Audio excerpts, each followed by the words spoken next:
Hello दोस्तों, नमस्कार। मैं डॉक्टर मनीष सर अपने चैनल में आपका स्वागत करता हूं। आइए दोस्तों, आज हम लोग पढ़ते हैं बोर के क्वांटमीकरण के द्वितीय धारणा का दे ब्रागली द्वारा स्पष्टीकरण।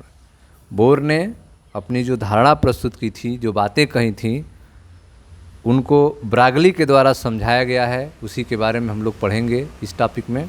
तो समझें ध्यान से। बोर द्वारा प्रस्तुत परमाणु के मॉडल के सभी अभिधारणाओं में संभवतः दूसरी अवधारणा जो है सबसे अधिक उलझन पैदा करने वाली थी। बोर ने अपना परमाणु मॉडल प्रस्तुत किया था, अपनी धारणाएं दी थीं, लेकिन उन धारणाओं में जो दूसरी धारणा थी वह सबसे अधिक उलझन पैदा करने वाला था। क्या कहा था उन्होंने? बोर के अनुसार नाभिक के चारों ओर परिक्रमा करते इलेक्ट्रॉन का कोणीय संवेग क्वांटित है। नाभिक के चारों ओर परिक्रमा करते इलेक्ट्रॉन का कोणीय संवेग क्वांटित है, अर्थात ln बराबर NH/2π, n बराबर 1 2 3 4। उन्होंने कहा कि नाभिक के चारों ओर परिक्रमा करते हुए इलेक्ट्रॉन का कोणीय संवेग जो है फिक्स है, वह क्वांटित है, वो ln बराबर NH/2π होगा, जहाँ n का मान 1 2 3 4 होगा। कोणीय संवेग के केवल वही मान क्यों होते हैं जो NH/2π के पूर्ण गुणज होते हैं। कोणीय संवेग के केवल वही मान क्यों होते हैं जो NH/2π के पूर्णांक गुणज हैं। बोर द्वारा अपना मॉडल प्रस्तुत करने के 10 वर्ष बाद 1923 में एक फ्रांसीसी भौतिक वैज्ञानिक लुईस दे ब्रागली ने इस समस्या का हल ढूंढा कि आखिर क्यों कोणीय संवेग के केवल वही मान होते हैं जो 1/2π के पूर्ण गुणज होते हैं। इस समस्या का समाधान 10 साल बाद जो है दे ब्रागली ने बताया। हमने अध्याय 11 में दे ब्रागली के परिकल्पना का अध्ययन किया था, ठीक है, जिसमें बताया गया था कि द्रव्य कण जैसे कि इलेक्ट्रॉन भी तरंग जैसे लक्षण प्रदर्शित करते हैं। CJ डेविसन और HL जर्मर द्वारा 1927 में, ठीक है, प्रायोगिक तौर पर इलेक्ट्रॉन के तरंग प्रकृति का सत्यापन किया गया था, जिसे डेविसन और जर्मर के प्रयोग में आपको पढ़ाया गया था। लुईस दे ब्रागली ने तर्क किया कि इलेक्ट्रॉन को बोर द्वारा प्रस्तावित इसकी वृत्ताकार कक्षा में एक कण तरंग के रूप में देखा जाना चाहिए। लुईस दे ब्रागली ने बताया कि इलेक्ट्रॉन को बोर द्वारा प्रस्तावित इसकी वृत्ताकार कक्षा में एक कण तरंग के रूप में देखा जाना चाहिए। कैसा देखना चाहिए? एक कण तरंग के रूप में देखा जाना चाहिए। यह बातें किसने कहा? ब्रागली ने कहा कि जो बोर ने बताया है इलेक्ट्रॉन के बारे में, उन्होंने कहा कि वृत्ताकार कक्षा में जो इलेक्ट्रॉन घूम रहे हैं उनको एक कण तरंग के रूप में देखा जाना चाहिए। डोरी में गमन करती तरंगें के जैसे, डोरी में गमन करती हुई तरंगों के जैसे कण तरंगे भी अनुनादी अवस्थाओं में अप्रगामी तरंग उत्पन्न कर सकती हैं। डोरी में गमन करती तरंगों के जैसे कण तरंग भी अनुनादी अवस्था में अप्रगामी तरंगे उत्पन्न कर सकती हैं, ठीक है। आप जानते हैं कि किसी तनित डोरी की विभिन्न स्थानों पर, किसी तने हुए डोरी के विभिन्न स्थानों पर कर्षण करके उसमें विभिन्न तरंगदैर्घ्य को उत्पन्न किया जा सकता है। केवल वही तरंगदैर्घ्य विद्यमान रह पाती हैं जिनके सिरों पर निस्पंद होते हैं तथा जो डोरी में अप्रगामी तरंग बनाती हैं, ठीक है। केवल वही तरंगदैर्घ्य उपस्थित रह सकती हैं जिनके सिरों पर निस्पंद होते हैं और जो डोरी में अप्रगामी तरंग बनाती हैं। इसका अर्थ यह है कि किसी डोरी में अप्रगामी तरंग तभी बनेगी जब तरंग द्वारा डोरी में एक ओर जाने में तथा वापस आने में तय की गई कुल दूरी एक तरंगदैर्घ्य, दो तरंगदैर्घ्य अथवा कोई भी पूर्णांक संख्या का तरंगदैर्घ्य के बराबर होगा, तभी डोरी में कोई अप्रगामी तरंग बनेगी। ठीक है, किसी डोरी में अप्रगामी तरंगें तभी बनेंगी जब तरंग द्वारा डोरी में एक ओर जाने में तथा वापस आने में तय की गई कुल दूरी एक तरंगदैर्घ्य, दो तरंगदैर्घ्य अथवा कोई भी पूर्णांक संख्या के तरंगदैर्घ्य के बराबर हो। अन्य तरंगदैर्घ्यों की तरंगों में परावर्तन के पश्चात आपस में व्यतिकरण होता है। अन्य तरंगदैर्घ्यों के तरंगों में परावर्तन के पश्चात आपस में व्यतिकरण होता है और उनका आयाम शीघ्रता से शून्य हो जाता है। ठीक है, आर्यन त्रिज्या के यनवे की कक्षा में, आर्यन त्रिज्या की एनवे की कक्षा में परिक्रमा करते किसी इलेक्ट्रॉन द्वारा कक्षा की परिधि में तय की गई कुल दूरी कितनी होगी? 2 पाई आर्यन होगी। आर त्रिज्या के यनवे कक्षा में परिक्रमा करते हुए किसी इलेक्ट्रॉन द्वारा कक्षा की परिधि में तय की गई कुल दूरी 2 पाई आर्यन होगी। ठीक है, अतः 2 पाई आर्यन बराबर n लैम्डा, 2 पाई आर्यन बराबर n लैम्डा, जहां n बराबर 1 2 3 हो 4 5 होगा। ठीक है, आर त्रिज्या के यनवे कक्षा में परिक्रमा करते हुए किसी इलेक्ट्रॉन द्वारा कक्षा की परिधि में तय की गई कुल दूरी 2 पाई आर्यन होगी, अतः 2 पाई आर्यन ही बराबर होगा n लैम्डा के, जहाँ n बराबर 1 2 3 होगा। अब यह जो चित्र आप देख रहे हैं, वृत्ताकार कक्षा में एक अप्रगामी तरंग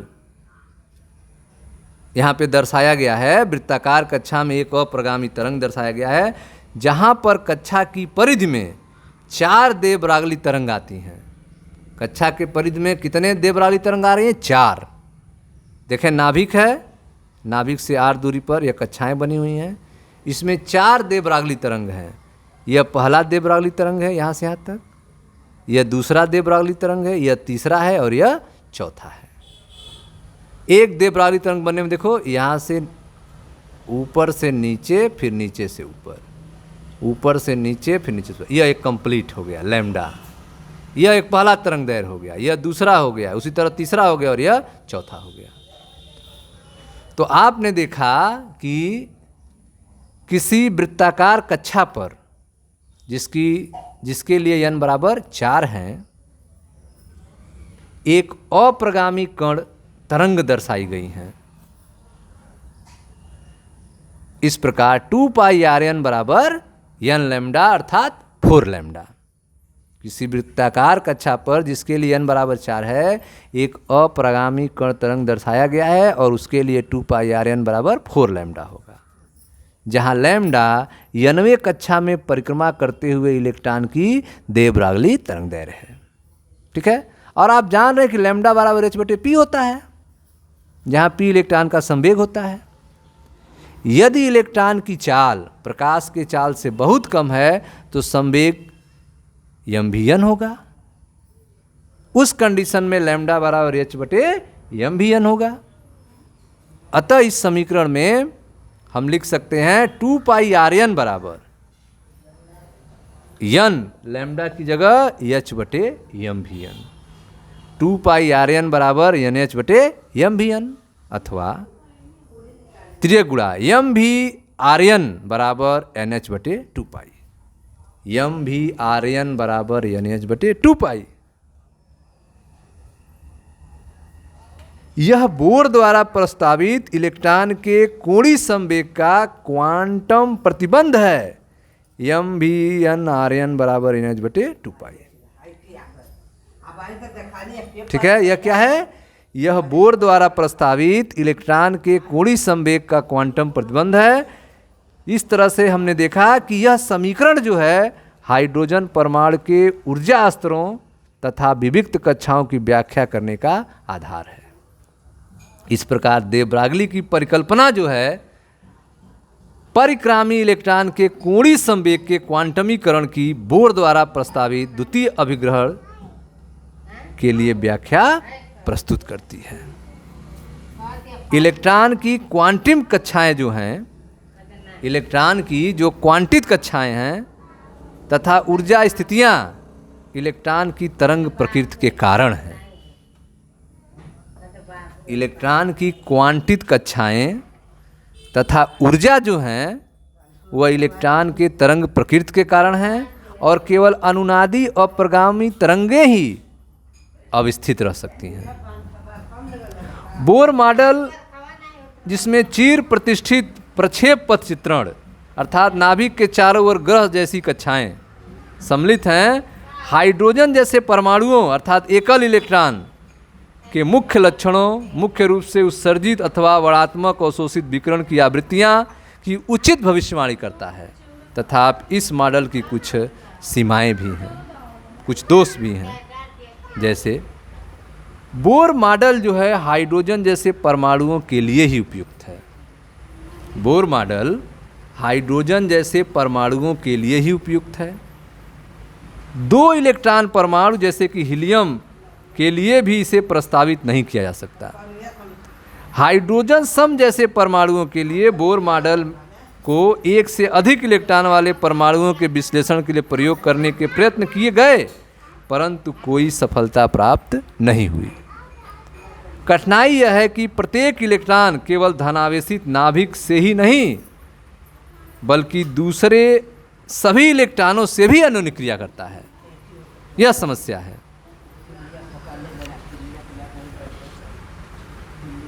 बोर मॉडल के संरूपण में इलेक्ट्रॉन तथा धनावेशित नाभिक के बीच विद्युत बल सम्मिलित है।